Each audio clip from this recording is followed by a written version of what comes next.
someone hits a panic button and says, "Where are you?" Like, he doesn't have a phone, so somebody would call, another kid would call him. We are recording.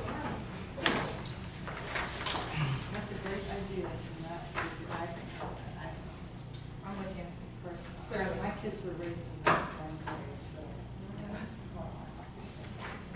Smoke signals, right? Smoke signals. Yeah. Well, I mean, this will definitely tell you how old I am, but we had a party line. Oh, wow, you live in the country. Yeah. And so my parents were like, "You can't talk on the phone because everybody's listening." It was, yes. Those were the days. Okay, I will call the meeting of the Finance and Property Committee of October 9th to order. First thing is approval of the agenda. Does anyone have any comments before I ask for motion on the agenda? It's good to me. I motion to approve it. Second? All in favor? Aye. Okay, very good. All right, then we also have the minutes that provided. Does anyone have any comments?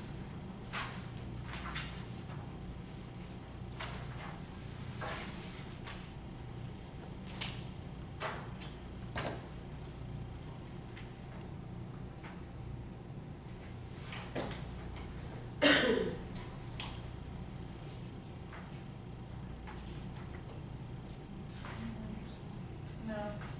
Let's see, we need a motion to approve minutes as presented. I second it.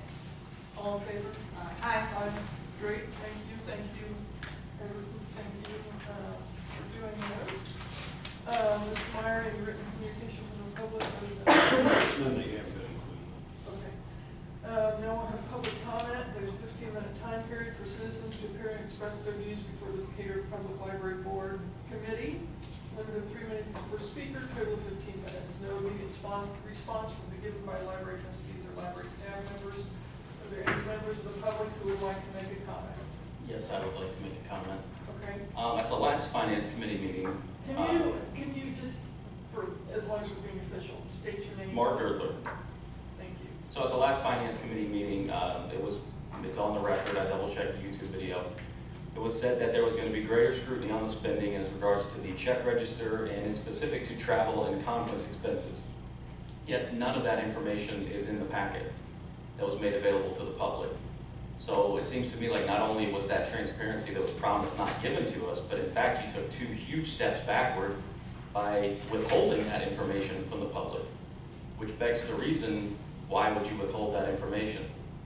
It doesn't make any sense unless there's something there that you don't want people to see, and all that does is cost the library money. And this is the Finance Committee meeting, so I would think money would be a concern, because now somebody has to be paid to fill the FOIA request. And of course, Rick is not going to properly fulfill them, which means that the library is going to have to bring in legal team to consult 2 or 3 times before he finally breaks down and turns over the documents that are required by law. So it doesn't make any sense. I know that most of you don't care if I get the information that I want, but you should care, because this is the Finance Committee meeting, and the things that he's doing are directly costing this library hundreds and probably thousands of dollars that are completely unnecessary, because he just refuses to turn over documents so that he can protect his inner sanctum, or however he would like to refer to it. And with $180,000 in cuts, multiple full-time positions being eliminated, at least 1 part-time position being eliminated, sending 4 people to ILA, and they're not even traveling together. They're not even trying to cut expenses at all. They're milking the public for every possible cent they can get. That's the Rick Meyer way. I mean, look, even after he was called out by the Edgar County Watchdogs for how he conducted himself at these meetings, look at what he does. He pays no attention to what's going on. He draws in his little doodle book over there. That's Rick Meyer, over $100,000 of taxpayer money just going to waste. Thank everybody for their time except Rick Meyer and Donald Williams. Okay, thank you very much. We'll now have old business. Rick, can you give us an update on the parking lot? Hopefully there's some progress happening out there. Well, it's starting to take shape. It's looking good. Yeah. And And you I see noticed there's you've got 2 signs.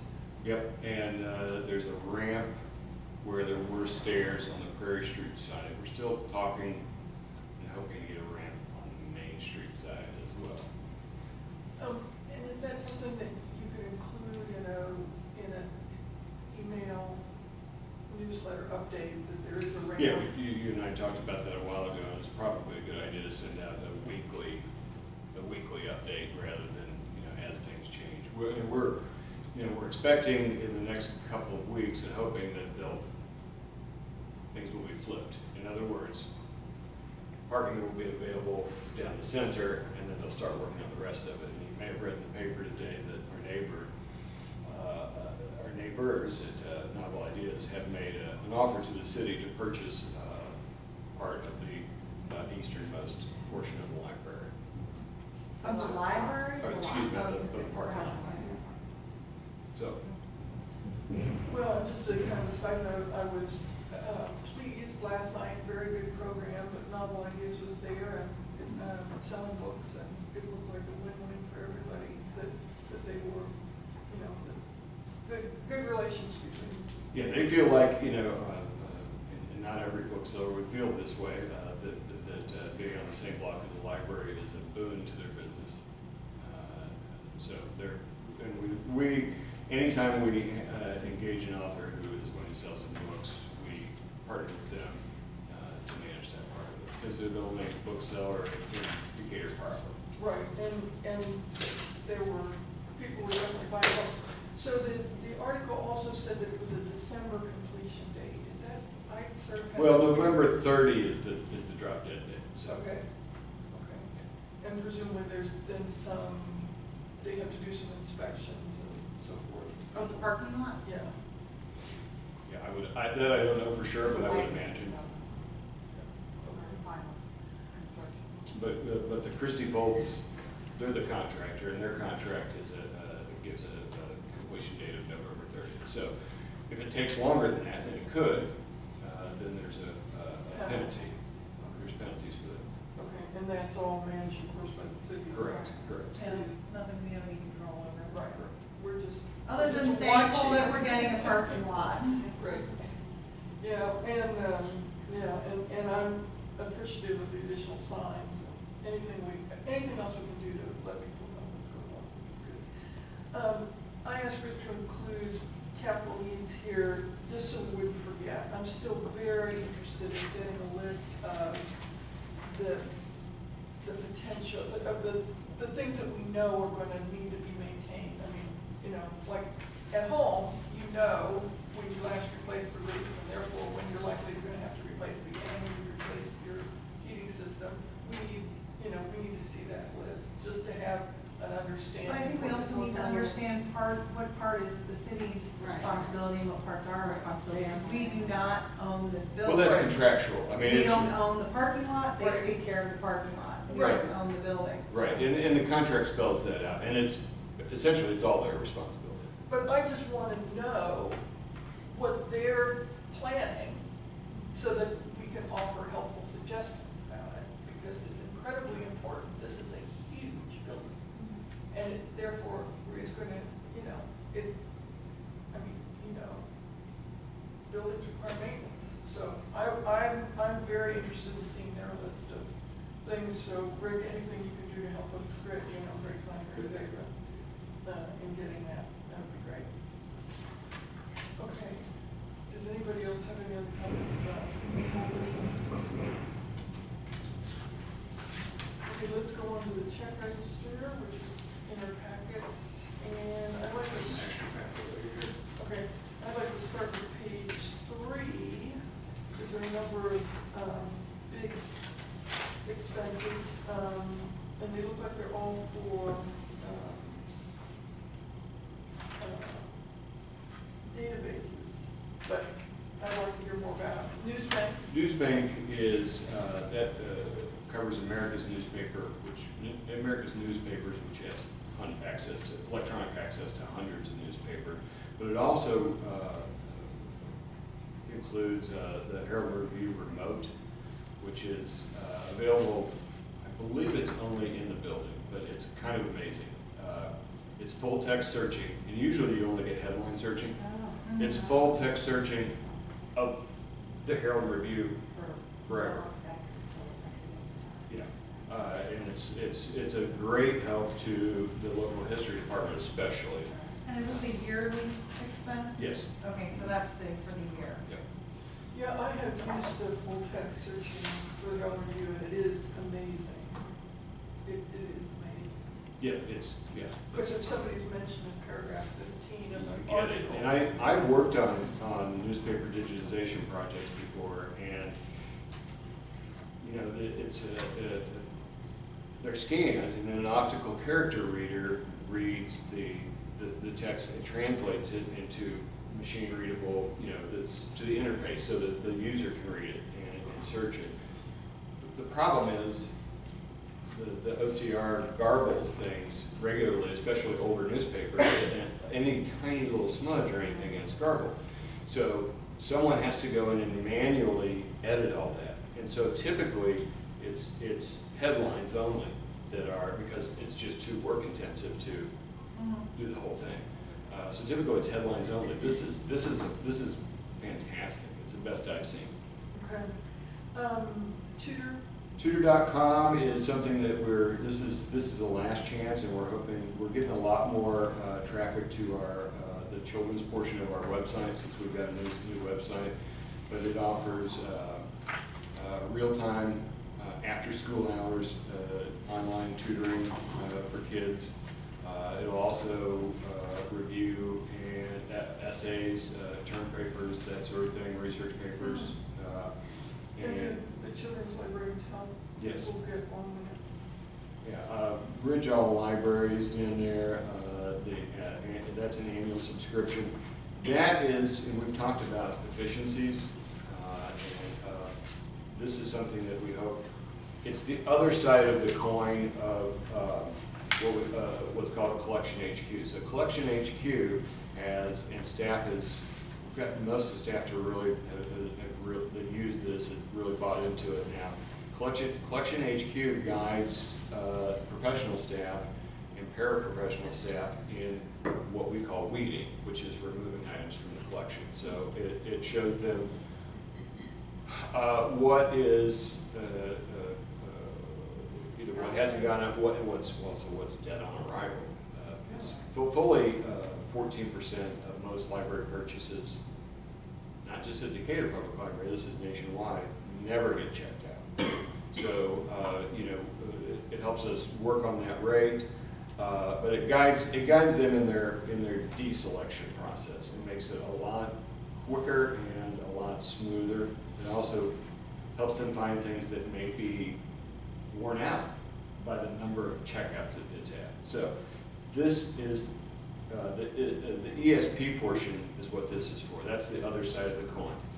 So that helps them in their selection process, which is a very, very time-consuming process. So you have to spend a lot of time reading reviews from multiple sources, also patron input, taking that into account, and just knowing your audience. This helps with that, and you can look at other libraries. You can make it regional. Other libraries in the Midwest. What kinds of books are going well in similarly sized communities in the Midwest, and we're hoping that this will offer more guidance. By purchasing this, we also get, and it's declining over the years, but we get credits toward our book purchases. The first year was $6,000. I think it steps down to $4,000 this year, but it saves us some money. So, and we're hoping it will cut down significantly on the time for the selection process and increase the quality. Coughlin Companies, that's a direct children's order. That's from Capstone Publishers. That was just That's a book order. That's a book order. And then Dell. Dell is the replacement for an email server that we thought would last until 2019, but did not. Well, it is 2019. Or excuse me, until 2020, and did not. Okay. If we go back to first page, we've got expense for Erickson Davis. Yeah, $3,960. That's So there was some policy work on here and some personnel issues, but primarily that is a consultation for we had an unusually large amount of FOIA requests in August, the month of August, and well, that's actually June and July, so in July also.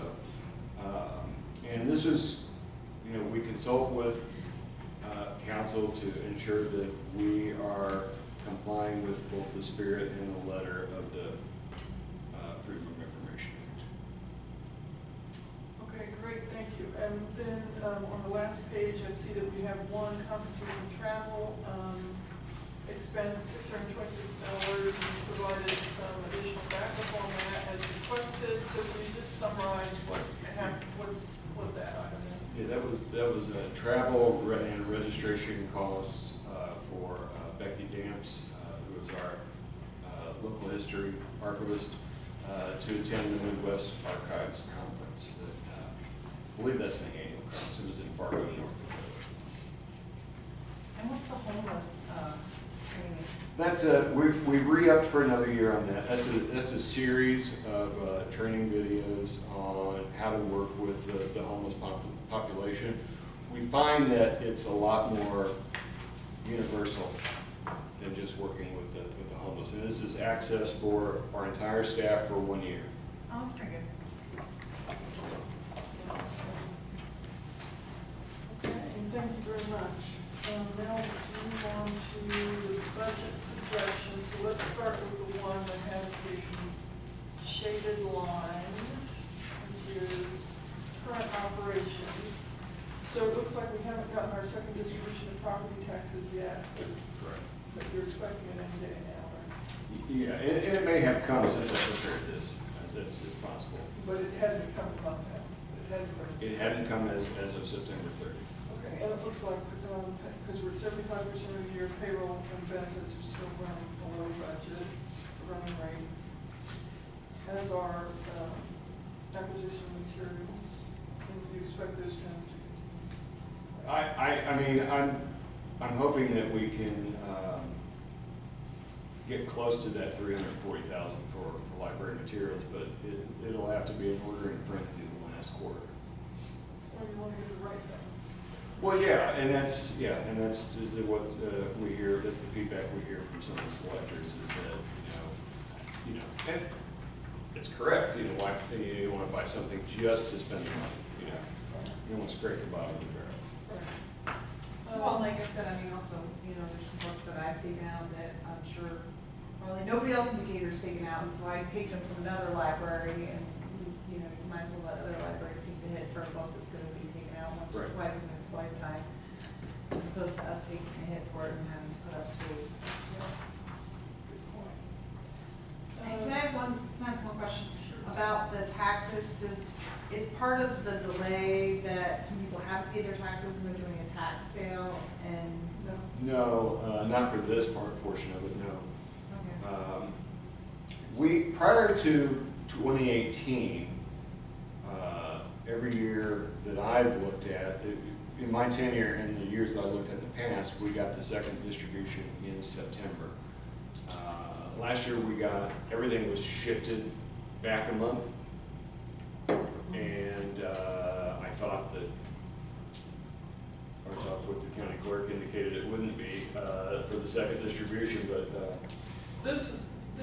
Getting the taxes out is the responsibility of the Macon County Collector / Treasurer. So, that's the consolidated system. He collects the taxes and then goes through the process of deciding, what kind No, of I know, I guess what I was thinking is that some people don't pay their taxes, and as a result, they have tax sales, and I don't know when the tax sale is for Macon County, and if we have to wait until after the tax sale to get the rest That's of our the third money, distribution. or- That's the third Okay. distribution. yeah, we get a third distribution that's partly that stuff and partly Correction, just yeah. accounting corrections. Okay, that's just Yeah. what I was curious about. And we've gotten that in December, Because the But- tax sale's in November. right, but last year we got it in January. or this year we got it in January, so it's credited to this fiscal year rather than, because we're cash counting rather than accrual. Yes, even though, not yet. Okay, then on page 2, the service to office equipment, software, and small capital, did anything happen this month? Those are the terms we were seeing before. Well, and you'll see when we get to the projection that's starting to, Come down. yeah. Okay, well then those are all the questions I had, unless anybody has anything else on current operations, we can go to the projection.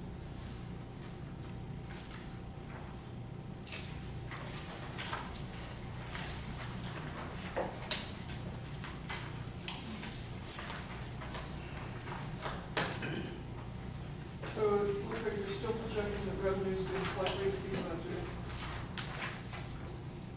And one of the things I noticed is moving fees, which is saying they're gonna be higher than budget. Yeah, it looks like it, and, it's probably because for commercial entities,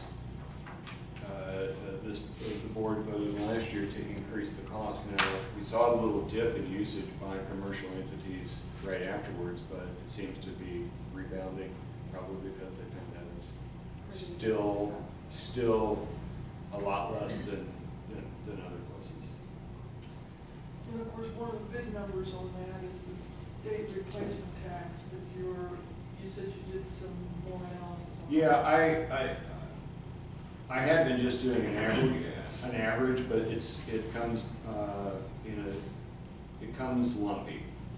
So you might get 60,000 one month and 5,000 another month and 0 another month. And what I did is I went back and looked, and it's not exactly the same every year, but the percentages, the months are exactly the same, and the percentages in those months of the total is fairly close. So I was able to look, and it looks like we'll have 2 more distributions, one small and one relatively large.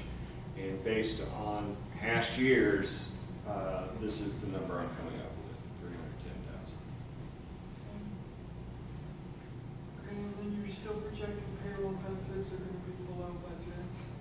Yes, and you'll see that's inching up very slightly, the projection on that every month, and that's because we're, as fully staffed as we've been in 5 years. And then, so over budget, still services to office equipment. Yeah, and that's going to, that'll come down a little bit, probably, and it might settle in at about $30,000. And again, that was just simply my budgeting error on not accounting for a couple of large service agreements. Well, and hopefully, that since you're now implementing this process of working with your department heads, that there'll be, that's good. Yeah. Yeah. How about small capital? You said you replaced the server, we saw that on the check register. Yeah, and it's, again, that was just a few things that, we hadn't foreseen, and a couple of things that we had budgeted for next year, but seeing that we're in better shape this year, we decided to go ahead and purchase, and mostly computer hardware. I am so sorry. We needed to take a motion on the check register. Oh, I make a motion to accept the check register. Approve the presentation to the board. Yes. Second? And we'll take a voice vote. Aye. Aye. Thank you. Sorry about that.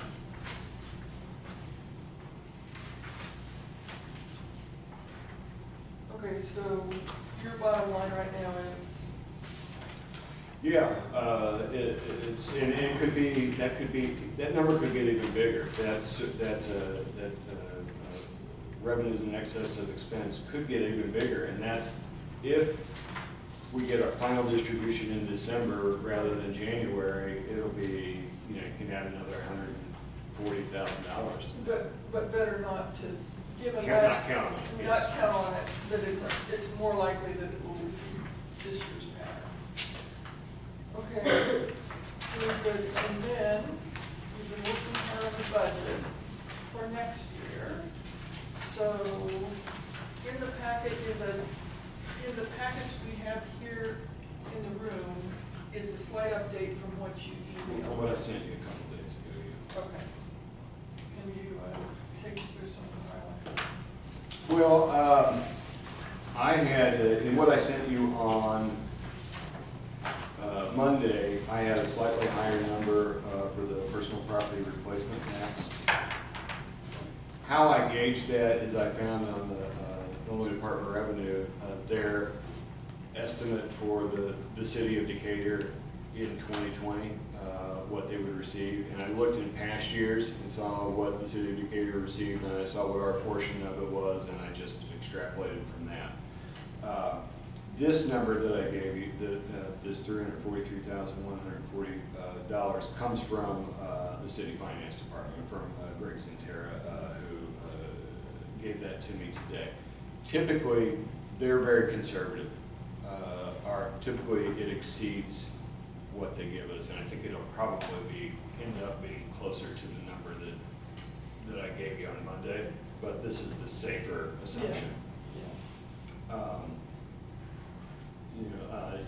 Note that the salary line went down, the total personnel expenditures went down slightly from my last estimate, and here's where that is. That halftime, the new halftime library assistant position, we're not going to fill that. So, and we expect very shortly, in fact, a full-time library assistant position to be vacated due to a promotion. And if that happens, we will backfill that position half-time, which was agreed to with the union when this person was made full-time. So those are the two changes that brought that number down. Well, and I appreciate your, continuing to look at efficiency. I was going to give Greg some props, but I think he's not here. So, the city's comprehensive annual financial report has much interesting reading in it. But I wanted to draw your attention to what I thought was a very nice chart. This is in the back section, the statistical section. This is a picture of EAV for the city of Decatur. This is a simple, easy to understand chart. Equalized assessed valuation of the property, which is the basis for our 92% of or about 90% of our revenues. In other words, EAV is in the city. This is no surprise. We talked about this. It was nice to see a chart. Is on the way down, and that's our assumption for at least the short term. I mean, somebody could come up with some great idea, and there could be a new, the chart could turn around. But So what you're saying is that the values of the houses are going down, but in total, But I will tell you, my taxes are higher even though my house is worth Yep. less. because it's So it's not actually affecting the actual amount of money we're getting as a library. Yeah, correct. Except that because it's a numerator and denominator, so that if the numerator stays the same, how much the taxing body wants to collect, and the denominator gets smaller, each house has to carry more of the total.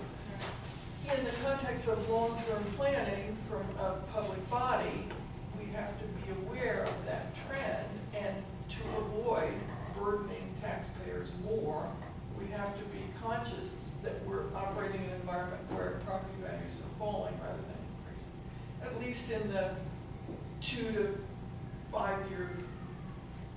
4 year, be optimistic, 2 to 3 year time horizon. And this will be I want to say 2020 will be the 4th year. So at least the 3rd year, I believe it's the 4th year running that our levy will remain flat. So, but again, that doesn't mean that for an individual taxpayer, It's not going up because if there are fewer dollars of valuation to spread it on, each dollar that exists is going to take a little bigger part of it. the levy is for a number of a dollar amount, not a percentage. But the housing is so inexpensive in Decatur, that the fact of the matter is, if you live here, you are getting much more house for your dollar than if you go to Chicago. And, I think I would probably get like half a closet or something. I just can't begin to imagine living in Chicago, it's so expensive.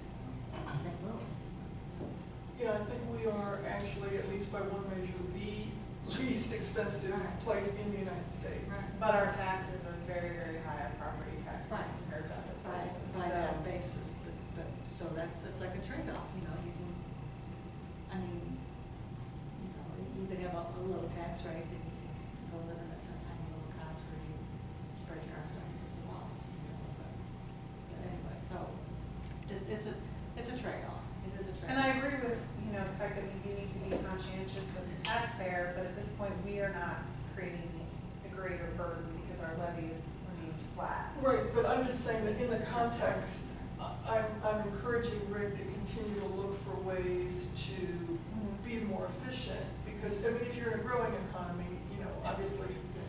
Well, I feel like Rick has been doing an excellent job of that in restructuring salaries, restructuring positions, restructuring how we're paying our staff at the library.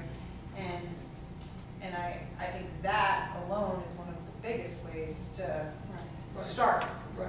is Right. with restructuring your staff. Right, and But I agree, I think that that's something that we all need to be conscientious of as well, but I also think we also need to give Rick some credit for what he's done, which has been amazing. No, and I probably stated that wrong. No, I think it's absolutely great what he's doing, and I just want us all to be conscious of, it's not like this is a one-time thing, you know. Right. Well, each department head, there's nobody who hasn't found some of these efficiencies too, and found ways to Well, yeah, and save that money. comes from the top down, And they've, and it's nice you know, that everybody's doing that. And getting the on board. amazing thing is, that, you know, I'll use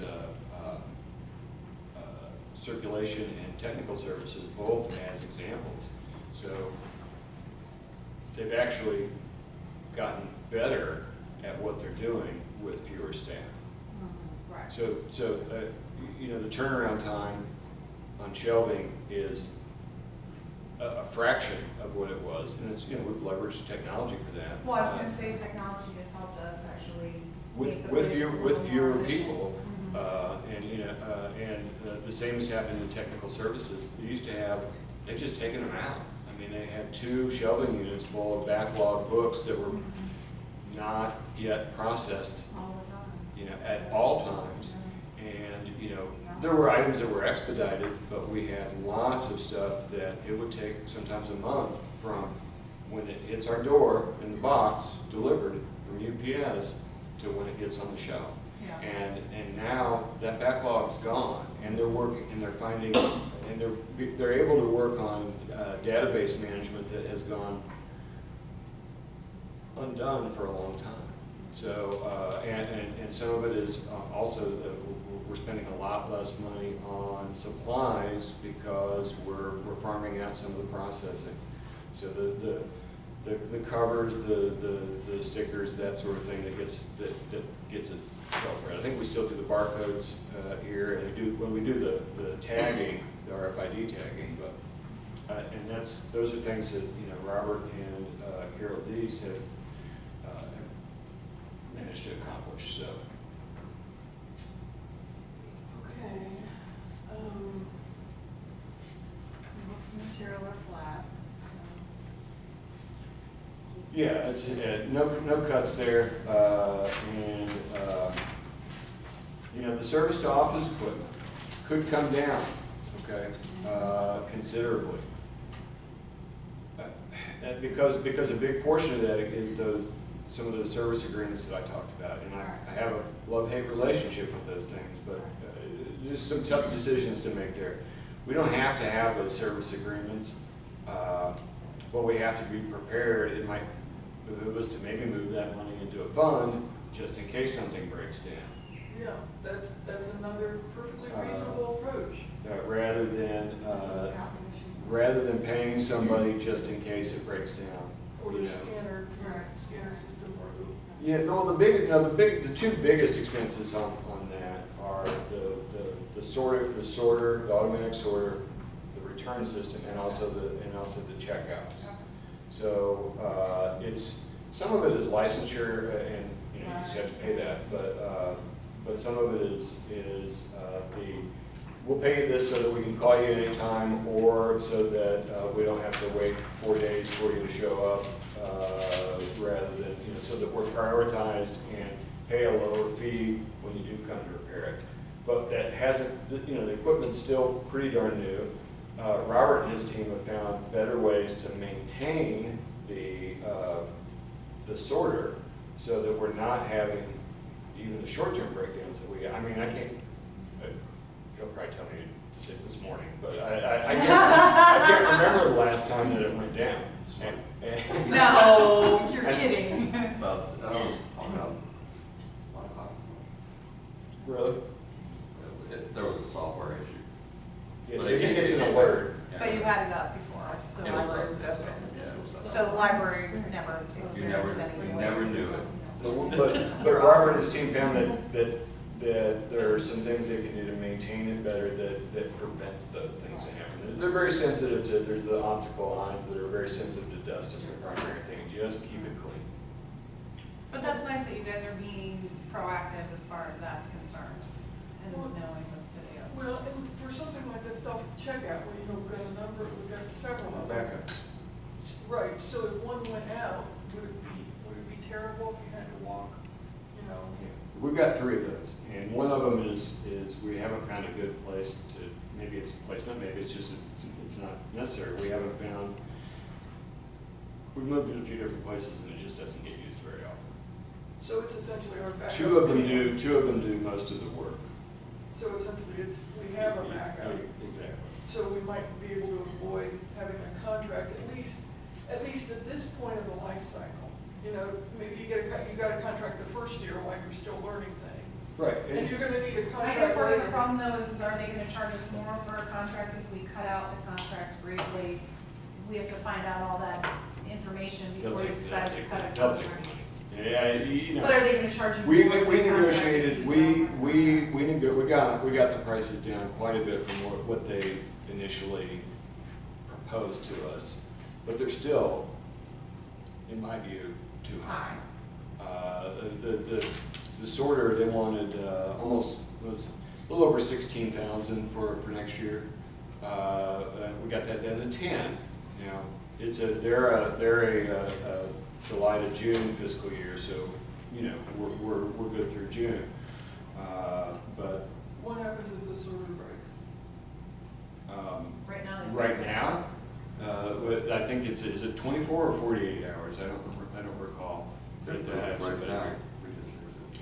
Right. On the kind of, on what we have experienced, we haven't had to bring a technician in. Right. Right. It's, We've got spare parts. we have spare parts and we have capable people in the building. So, if it is something that we don't feel like we should venture into that because it may damage a warranty or something Right. like that. Well, then it's we- still under warranty, it's kind of. Well, there are some parts that we could, you know, if there were just defective parts, we could probably, if we didn't touch it, we could probably say, this is you Right. guys. Right.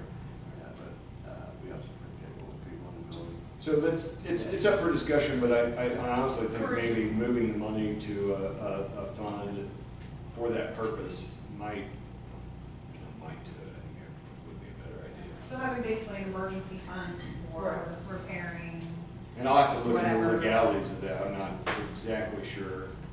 Well, and you can I think- earmark it, you know. I think as long as it is earmarked, How long is the warranty? but it's done. It's Yeah, done. it's It's all- done. it's Yeah, all we got to, done. yeah. So the bottom line is, what we were looking at was a deficit in your first iteration is now basically break-even. Revenue equals expense for this budget, basically. Yeah. Yeah, and we, you know, we also found some hardware that, you know, Matt was able to upgrade some machines that he was planning on replacing. And we're happy with where they are, so he was able to do that this year. So that was about 8 or 9 machines, computers, that we won't have to replace. And then we're looking at usage of our public access computers. So we have 30. We have a system set up for a waiting list. No, That hasn't been used in years. Yeah. When we're finding usage is declining, Wi-Fi usage on the other hand is going way up. So, in the initial budget, there were all 30 of them being replaced, and we're still kind of going back and forth on exactly how many, but we, you know, So now, like, we can 30 cut out 6 of them. Do you have all 30 downstairs or the 4 up here? I'm just talking about the 30 downstairs, but Yeah, actually, no, I think that There's did like include. 4 up here, right? Yeah. So, but we don't have to replace all of them. And I was okay with leaving them on the floor, but our IT guy is not if they're not updated, because Windows 7 will no longer be supported soon, Right. and he doesn't want the security risks that involve. So Yeah, if we're not gonna replace, we're going to, Otherwise, it's just a hazard. Well, we definitely don't want that. Do you want a motion on this, Rick? Do you need a motion on this? this would need a motion to recommend to the full board for approval. I talked to Greg today, and he would like the board to, he said if we need to, we can tweak it later, but he would like the board to approve at the meeting next week a 2020 budget. And I'll get these numbers over to the budget officer either Thursday, after you guys approve it, Thursday evening or Friday morning. So can I have a motion on the budget? I make a motion to present the budget to the board for approval. Second. All in favor? Aye. Okay, thank you very much. And the next item is, as we asked for last month, we have a preview of travel and conference expenses. Rick, I guess this is yours. Can Yeah, you that's tell us- the IHLS annual board, the Illinois Heart and Library System annual board meeting in Evansville. I think somebody should go. I'm not 100% certain that I'm going to go, but just in case, I wanted to get the board's approval for the travel costs, 194 miles, $112.52. It's their annual board meeting. One of the things that I'm not sure if it's going to make it on the agenda this month, but I'm also on the executive council, which is an advisory board of library employees. We're not governing, we're advisory. But one of the things that is being considered is some fee increases over the next several years for membership and share. Initially, the finance committee proposed a very steep increase next year, and then smaller increases over the next 3 or 4 years. And we've asked them to kind of go back to the drawing board and make it a little smoother. Honestly, for Decatur Public Library, I'd rather take the hit and then have small ones. But the smaller libraries in the system have a harder time absorbing that, and in some cases it may be a few $100s for them. But they're scrambling to find out scrambling to figure out how they're going to pay for the increase in minimum wage that's coming up on January 1st. That's not going to affect us. So we all agreed that it would be better if the increase in fees, and they're going to need to cover their costs, but the increase in fees was a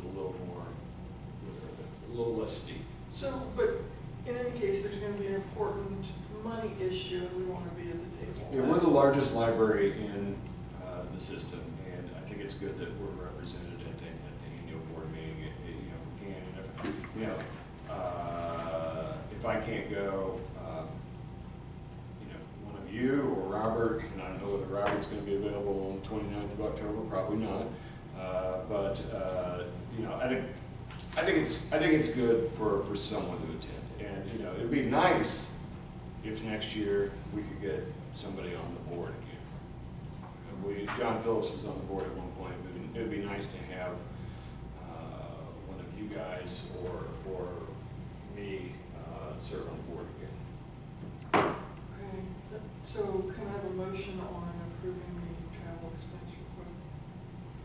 I'd like to move to approve the travel expense for someone from the library to go to the IHLS annual meeting. I'll second it. All in favor? Aye. Aye.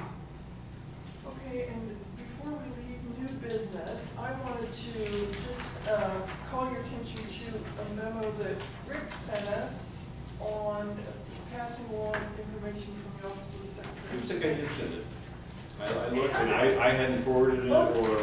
Okay, well, I don't know how I got it. Anyway, I got it, and it's Jesse White, the state librarian, puts up many databases for 30 days and gives us information on signing on to them on a trial basis. So basically, it's a marketing. I think they sent us that because I got it too. Okay. It was sent, it wasn't sent by Rick. Okay, thank you.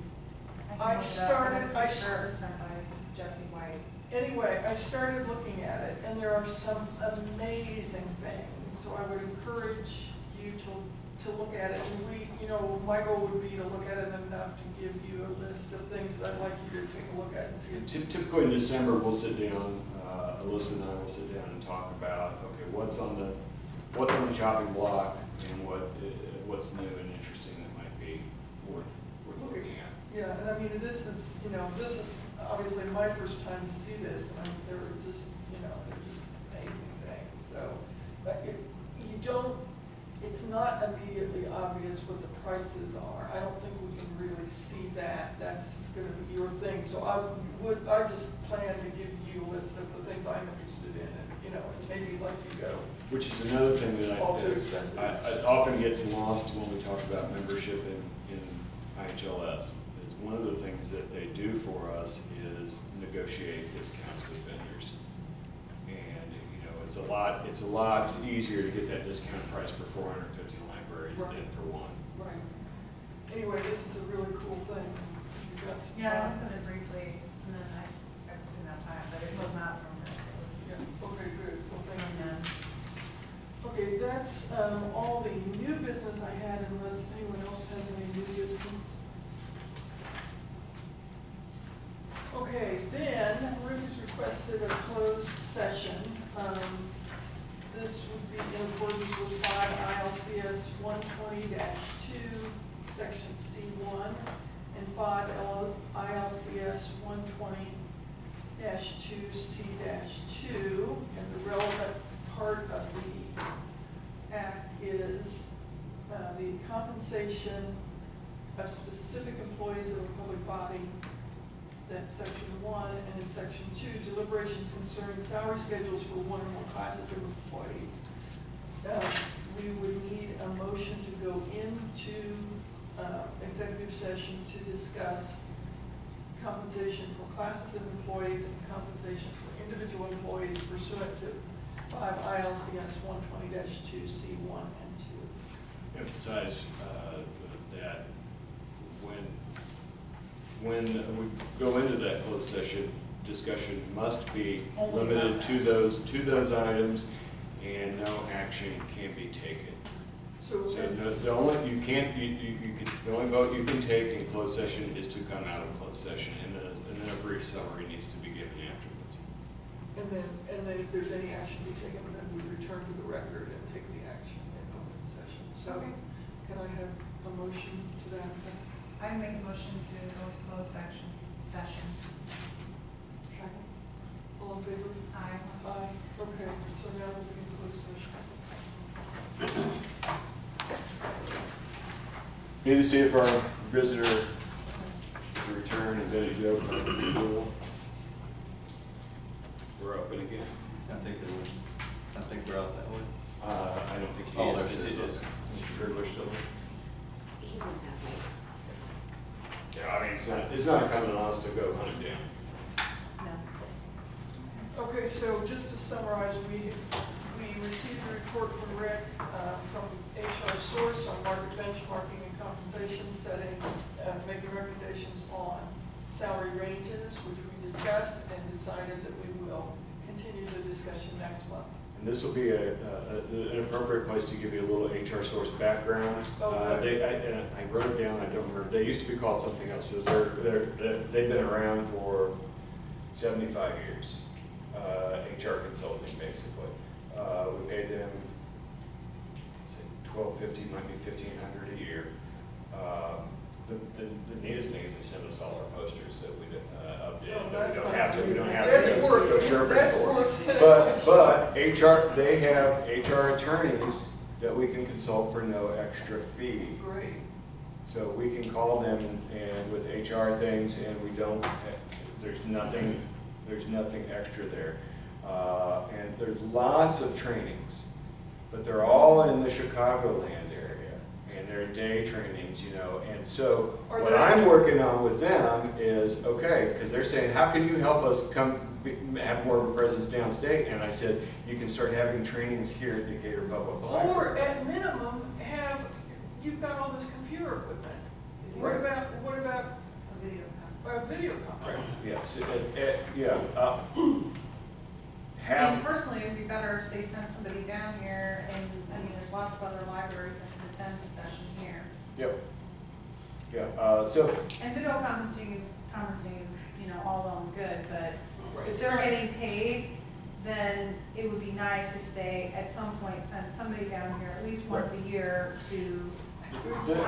the bigger projects like this are at a fee, yeah, and an additional fee. This was 2,200, 2,800, something like that, but it, you know, given the level of work they did, I thought it was well worth it. So do other libraries of our size use Yes. this service? Yes, well, you mean HR Source? Yeah. Yes, a lot in northern Illinois.